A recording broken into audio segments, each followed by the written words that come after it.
Hello, and welcome back to the second episode of Rise of Awakening with your host, Devin, and my co-host, Shannon. Say hello, Shannon. Hi, everyone. Happy St. Patrick's Day. Let's see, we pulled up some information. We're going to talk about hydraulic fracturing, or fracking as it's known. I guess that would be the anti-political term, or the politically incorrect, whatever.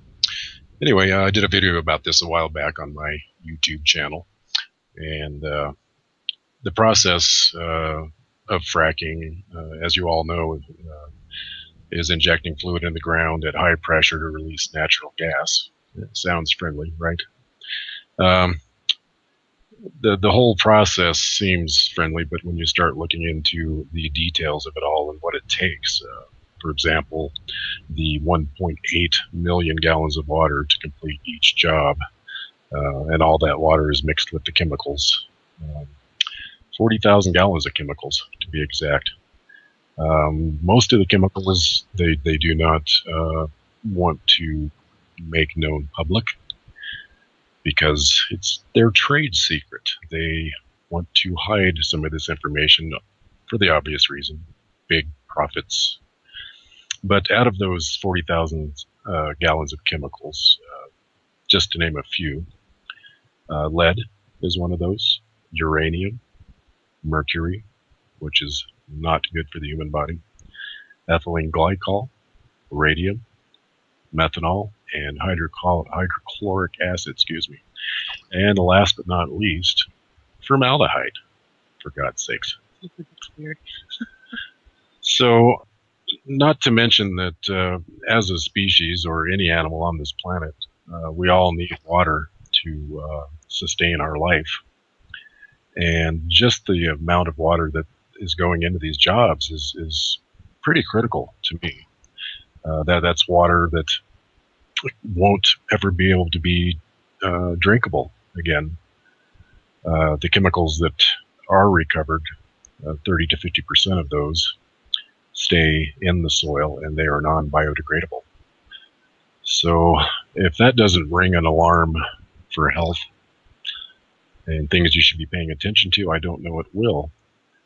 There's a gentleman we ran across a couple of days ago from Wyoming, did a speech in Australia to these people, and he explained, well, these people wanted to come in, these companies wanted to come in and drill on his property, and he submitted before knowing the details, and the fumes from the site were just horrible, burning sensations in the eyes, nose, and throat.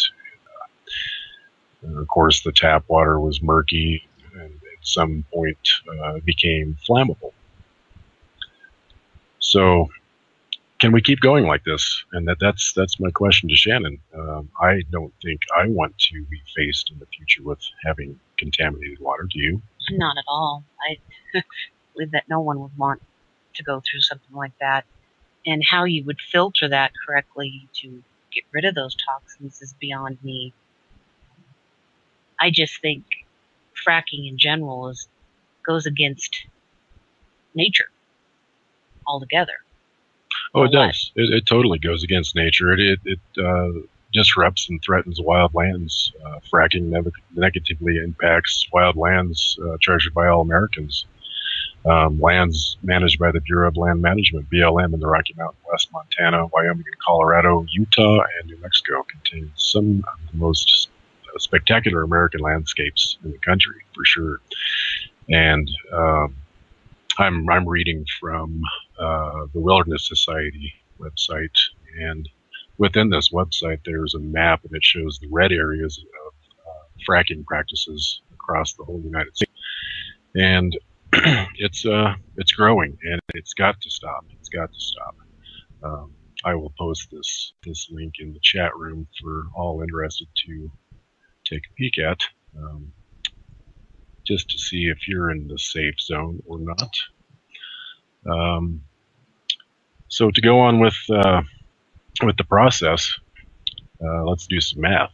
Currently, 500,000 active wells are in the U.S. That's equaling 8 million gallons of water per fracking site. And a fracking well can be fracked 18 times, which is 72 trillion gallons of water and 360 billion gallons of chemicals. So during the process, methane gas and toxic chemicals contaminate groundwater. And as of late, 1,000 documented cases of water contamination have been around, most of them occurring in places like Pennsylvania, Wyoming, and Arkansas, Oklahoma, and the list is growing. So what are we going to do? What are we going to do? This is really keeping in mind our children and the next generation. Can we tell them that the water is not going to be suitable to drink in the future? Is that a fair thing to do to our children? Or do we end it?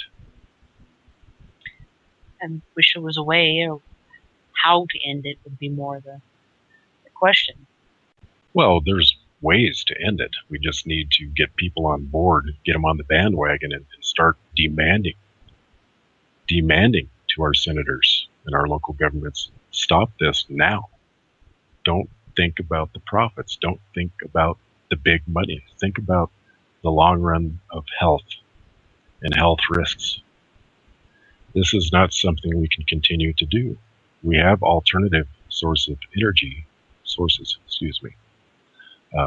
like I spoke of in our last show. Solar power. Solar power is abundant. It's on any given day in most parts of the world, you have quite a bit of sunlight, so we should harness this. Wind energy and even water turbine energy. We could be completely off the grid and not have to worry about the side effects and the health effects that we're passing along to the next generation. It's just not fair. My other concern is with all this fracking, wouldn't this also be causing some issues with earthquakes, especially down in Oklahoma? Yes, indeed. It has spurred earthquake activity, and a lot of people are aware of it. And of course, the big companies that are doing the fracking claim, well, no, that's just a naturally occurring thing in the States. There's going to be earthquake activity everywhere. Well, I'm sorry. Oklahoma does not sit on any type of a fault line, to my knowledge.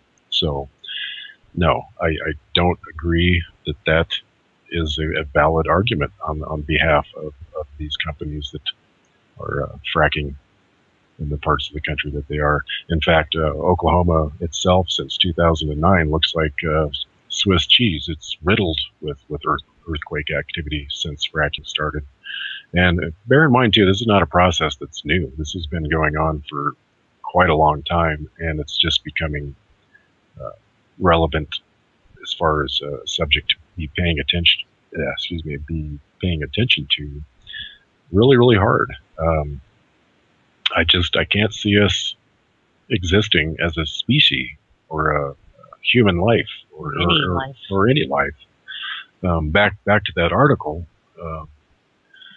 Humans may be totally conscious that the water is not drinkable, but the animals will. That the animals have to have water. They might think it's going to smell funny or whatever, but it's a product of life that needs to be there for them. So what's going to happen to the animals?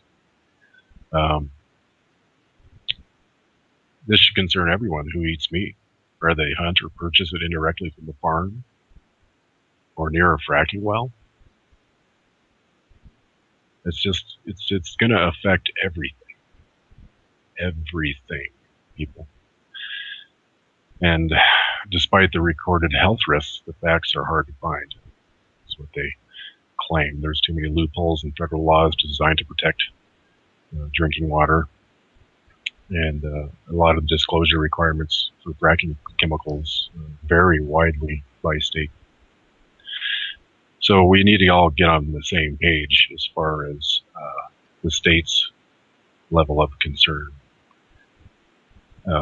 We all have to come together as a people, because these companies just need to completely stop doing what they're doing. Something that this guy out of Wyoming. I can't remember exactly what city it was in Wyoming.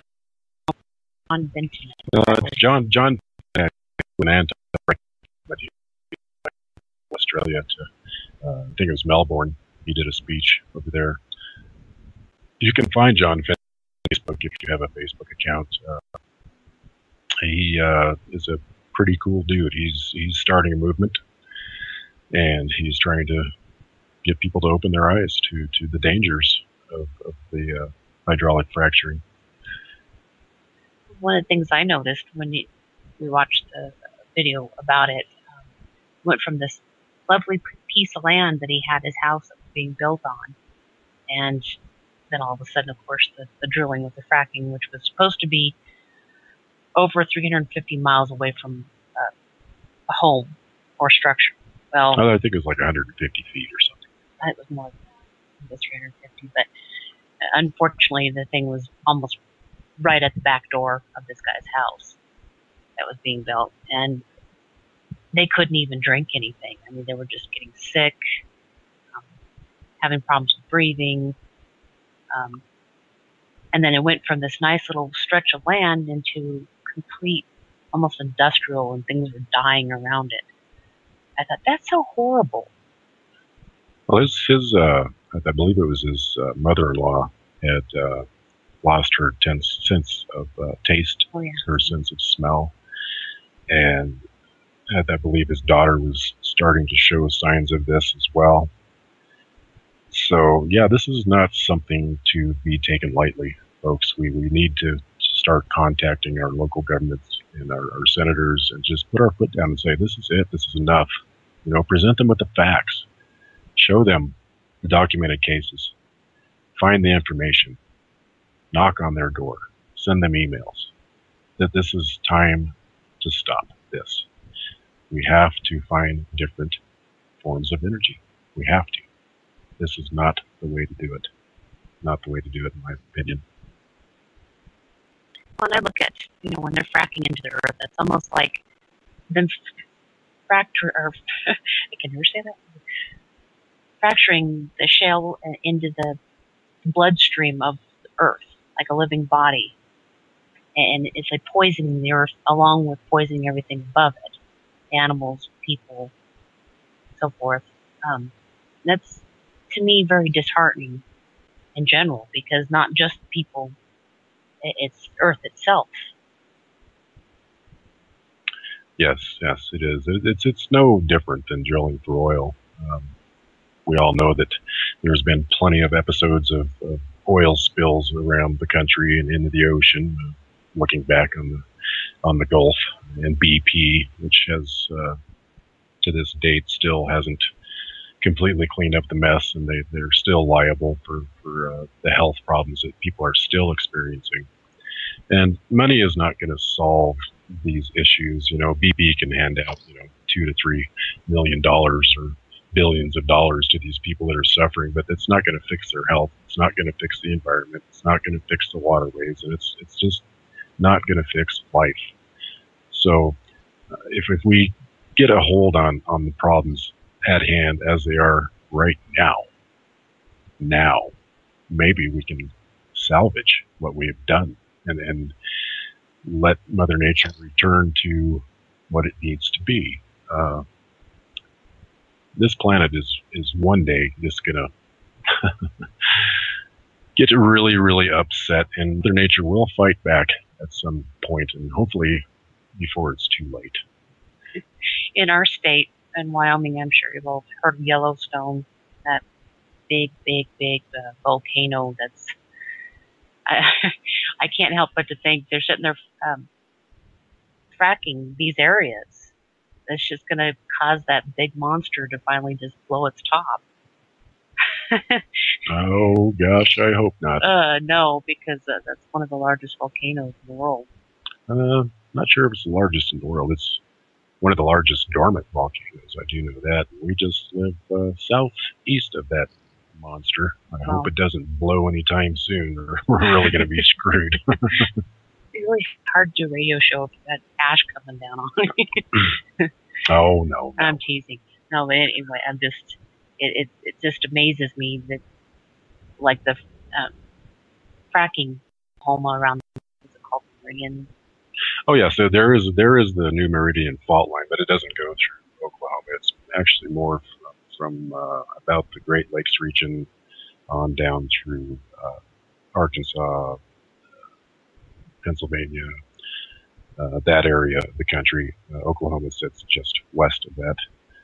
So that's just proof that yes, it is the fracking that's creating the earthquakes in that area. And my sister lives in that area, and I've asked her about this. She's one of those that's kind of not really totally awake to what's going on in the world. She's not necessarily that deep into the illusion that she might not be interested in looking into this. I mean, if I lived there, I sure would be.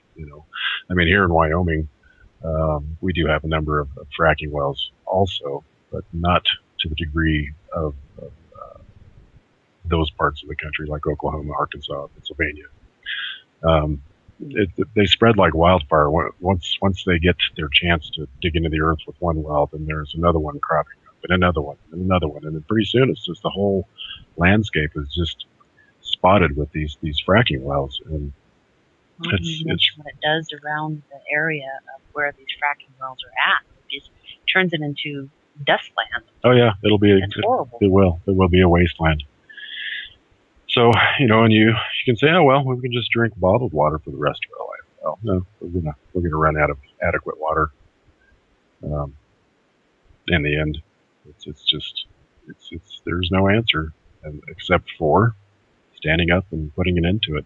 That's where I stand, and that's what I'm going to start doing myself. So let's see, what do we got in that chat room here? Of course, we have Paula in there, and she says, awesome. Thank you, Paula, for that. Well, I guess we can move on to another subject. That's just some details and things that we put together. And, well, let's see. I switch topics rapidly because I cover a lot of different information. I don't know if anybody out there has been covering this mystery of the Malaysia Airlines Flight 370, but you can almost bet this is a cover-up story to something bigger going on behind the scenes. Just before this story came out, we were paying attention to Ukraine and the protests, and then Russia decided to make its presence known. So, yeah, this whole Malaysia flight thing. I read CNN yesterday. They claimed that the U.S. intelligence officials were leaning towards the theory of the pilots were deliberately responsible for the mysterious disappearance of the jet airliner. Now, like I said in a video I made about this as well, theory. Okay, that's just a theory. But, and it's been on CNN as a lead story or a top story for at least the last 5 days. And there's little side notes about Ukraine and Russia. And just today or yesterday, Obama is placing sanctions on Russia. We could be heading for that World War III very, very soon. And I don't know what you all think about that, but I already think it's here, but just haven't seen that. Well, that is kind of, World War III is actually kind of happening under our nose. And we don't really even know it. The United States has invaded and occupies so many countries as it is right now. We have military bases everywhere. And that's, some would say, well, that's all part of the new world order. Well, yes, indeed. It already has begun. And is this the end? I don't know. I think this is an awakening to the new world. Because there's many more of us against them. And I have to have some hope that we're going to overcome this. It's not going to be easy, but we're going to overcome this. I sure hope you're right, Shannon.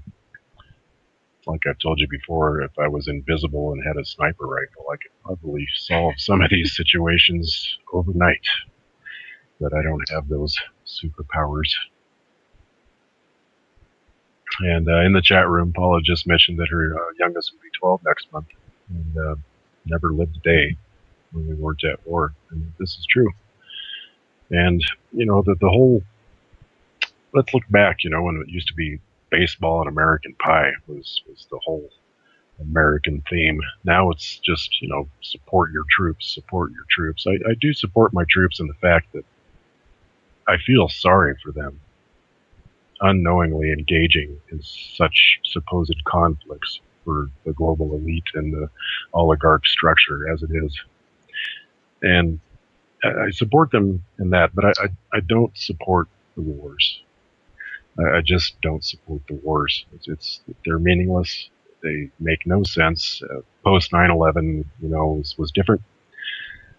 But since 9/11, you can obviously see the big changes that have taken place, all in the name of war.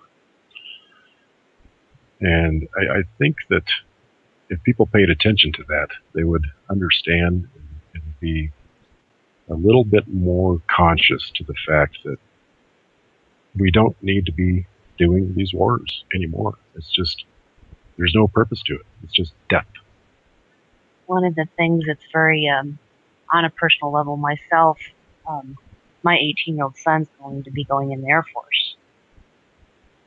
He understands our take of this, but it's to the point where, unless you can fork out a lot of money for college, which doesn't necessarily guarantee that job, or work several part-time and never get anywhere. It's almost like they lean these younger kids into getting into the military to, what's the word I want to say? Entice them. We'll pay you money. We'll do this, this, and this.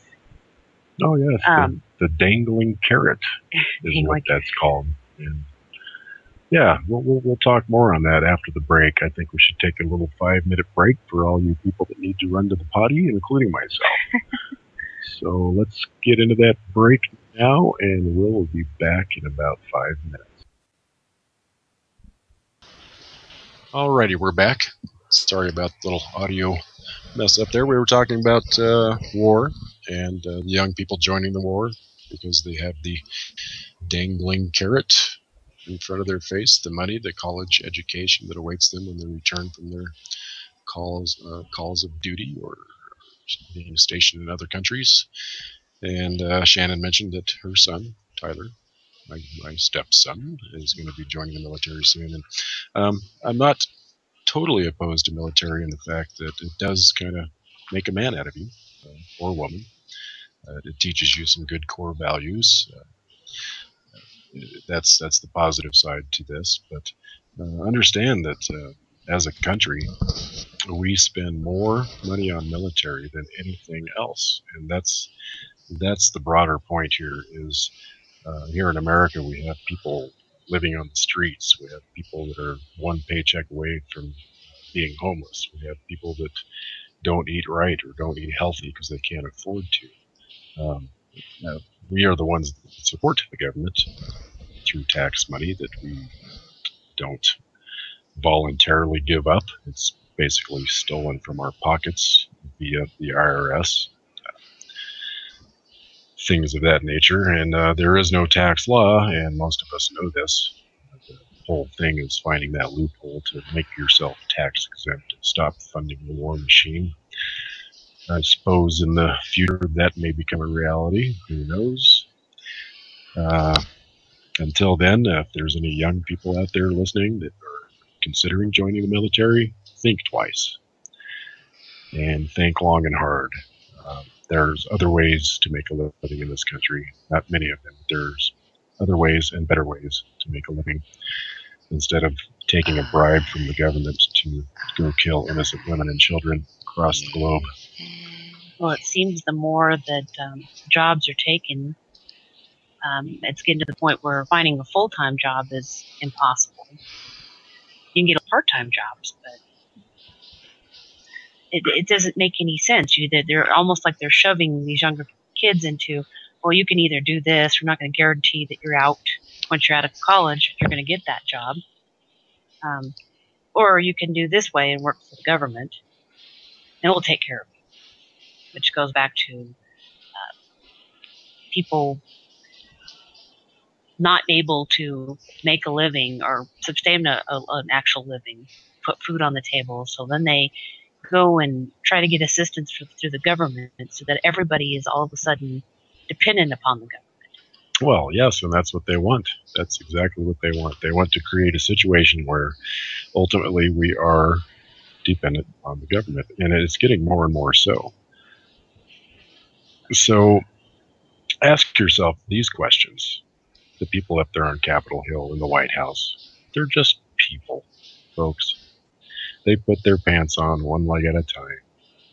They eat like we do.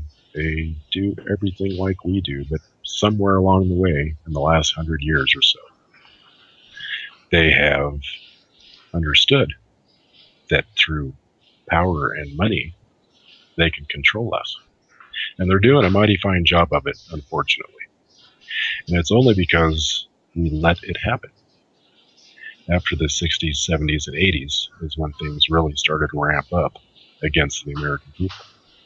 Our rights are being taken away every day, under our noses, behind closed doors. There's being many bills being signed into law without congressional approval. The whole system of government does not work the way it was designed to work. And our forefathers are not actually any more innocent than today's society of government, to be honest. They did have a structured plan, but it got too big. Government is just too big. So you can figure pretty much from 1871 is when everything ramped up and went to crap. So. What 1871 is.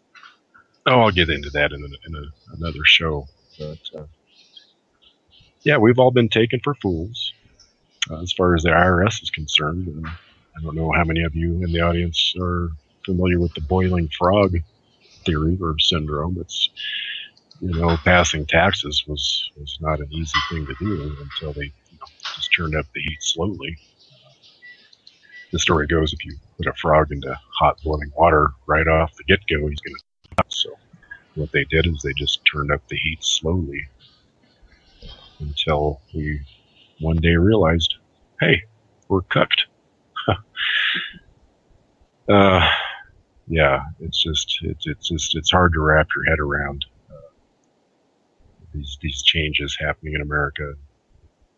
All of the police brutality and just everything is against the people.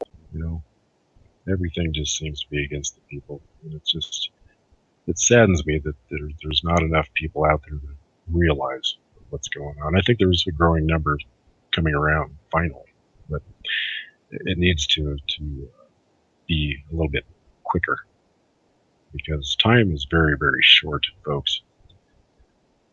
We are living in a world of very strange times. It's like a sci-fi movie coming true, It's more like Twilight Zone. Well, yeah, it is kind of like the Twilight Zone. I don't know. I think a lot about New York City since 9/11. They have more cameras and CCTV equipment throughout the whole city that there is no privacy anymore. You're a human experiment under the microscope, and their only excuse is it's anti-terrorism, homeland security. Oh gosh, I can't cuss on here, so I won't. Yeah, it angers me, and I guess if you live in the Midwest or the West, you're probably not experiencing some of these realities. Fortunately, it seems like all the anti-terror drills and whatnot are happening in your bigger cities like Chicago. I think there was one in Florida. So what are they doing? Are they trying to condition us for what's coming? Do they want us to be used to seeing troops in the streets? Do they want to drones in the sky? Yeah, drones in the sky. It's like 1984, folks. It truly is. And how do we take this country back? Those are the questions. Everybody has the questions. It's the hard part is finding those answers. Finding solutions to it. You can come up with many solutions or ideas, but it takes all of us to back each other and go forth and make those things happen. Oh yeah, and we outnumber them, and they know it. It's like what was that movie, A Bug's Life? Ants. Ants, yes. Where the grasshoppers finally realized that the ants outnumbered them, and their power play was over because they knew that they could be taken out of power. And very, very strong message in that little segment of that movie. Hopefully, when the kids watch that, they paid attention. So yeah, that's where we're at in America right now, and well, not just America, the world. It's going on everywhere, and we need to look at places like Egypt and the Ukraine as examples. These are honest examples of what could happen here in America very, very soon if we don't restructure ourselves as a society and start governing for the people again, because eventually people will stand up. I don't want a bloody revolution in this country. I don't want lost lives fighting for freedom in America, on America's soil. I truly don't. That is the last thing I want. It would be absolute bloodshed because they're the ones with the big guns. They have all the best weapons. They have microwaves, crowd control devices. They've got all the big guns. And if we tried to stage a revolution in this country right now today, we would ultimately lose. So what we need to do, in my opinion, is just keep our silent revolution. Yeah, keep the silent revolution going. Educate people, educate your friends, have them educate people. And of course, you can't force information upon people. They have to be willing to listen to what you have to say and take a stance on and spread the truth, because the truth is the answer. The more people that become awake, that is a big step for mankind to make the right changes. And as far as the government goes, if they start to see that we are awake to their game, maybe that will make a difference. Maybe they will finally realize, hey, we need to get back to government for the people. Well, I think exposing them more and more and more, which is starting to happen, and doing that and gathering that information and exposing these people, I think will be another really good thing that will help. Absolutely. And they know. They know through the NSA program that a lot of people are fed up. They know it. They're not spying on us because we're terrorists. They're spying on us because they want to watch our reactions to the situations that they are formulating and using against us. And they know full well that America is waking up to the game. And what the actual outcome of this will be, who knows? Hopefully it goes in our favor, as it should. And don't forget to put those positive vibes out into the universe, folks. I'm not completely metaphysical. I'm a little more metaphysical. But throw those vibes out there. What you throw out comes back to you. And if you keep throwing out negativity into the world, then things are never going to change. So keep those in mind. Keep those positive thoughts. Try to live your life. And don't get too engulfed in the mess of this reality of politics. Stay aware. Researching. Yes, I definitely spend quite a bit of time delving in it, and along with this radio show that has just begun. Yay, I love it. I thank everyone who's gotten me started here. Thank you, Paula, and all of the other people that are behind the scenes making this happen. Thank you very much, and hopefully we can return this or continue this. I have full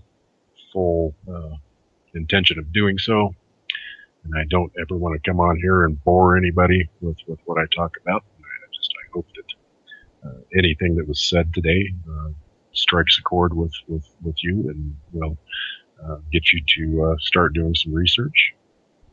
That's all. That's what it takes. It's a step.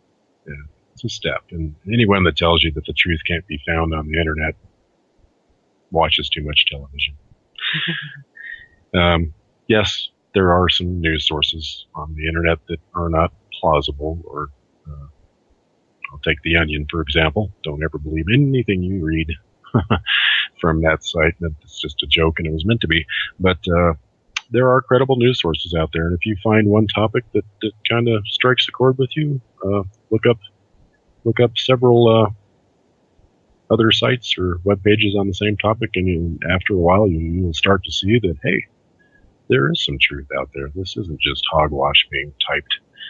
So social media is our best tool right now. I'm talking Facebook, even though it's a CIA-controlled entity at the moment. Use it against them. Do like I do. Throw a lot of anti-government posts on there, I'm not scared. You've got to get to the point where you let go of the fear, and then you can control your journey. Don't be afraid. If someone knocks at your door, answer it and tell them to go away. It may not be that easy. I'm not buying your I'm not buying your story. I'm sorry. I do not consider myself one to follow these stupid rules. I'm a person of the planet, and that's my take. That's my stance, and I will continue to have that opinion. We are ungovernable, all of us. Yeah, we should all be ungovernable, to a degree. I would venture to say that we need a small amount of government for various reasons, but it's just gotten too big, folks. Too big. Just too big for their britches, as I say. And money and power is their answer. Meanwhile, here we are suffering the consequences of that. So I think we should throw it back in their face. No, not with me anymore. That's what we need to do. Because in the end, we can't eat money, and neither can they. So, in SA, if you've been listening to this radio broadcast, I hope you learned something today, and maybe you should reconsider your job position. Do you feel good about yourself? Do you sleep good at night? I surely hope so. So we got maybe about another 5 minutes left in the show here. Shannon, when you have anything to close up? It might be leaving more on a topic on this to further investigate. My biggest thing recently has been about the whole Obamacare, Affordable Care Act, and yes. I really think it's ridiculous. Indeed. And I'm sure not going to sign up for it. First of all, it's not affordable. Not to mention the restrictions you have with who you get your insurance through. Like I said, I have to do a little more investigation on this, but I can tell you right now, between it not working to even sign up for it, is the closest thing to what Hitler did, the T4 program, to me. Absolutely. I mean, mandate a law saying you have to do this or you'll be fined. Well, if it's so great, how come they don't want to sign up for it? Which brings me to, they cannot pass laws that do not apply to them. And yeah, so that's in a nutshell not the right thing to be doing. And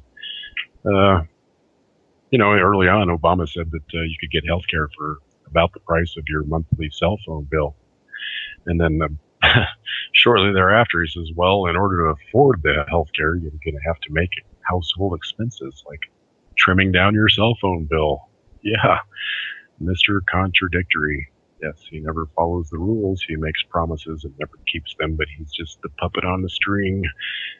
And the oligarchy stands behind him, and they are the ones that make all the rules that he follows via his wonderful teleprompter. Yeah, what a person of power that can't even speak for himself, huh? Okay, well, I think I have ran out of topic information for the most part, and we have to end this show slightly early today because there's some hosting that's going on to another show coming up, and we want to give them time to do that. So, thank you all for joining us on Thank you. our second episode of Rise of Awakening, and hope to have you all back next week, same time, same place.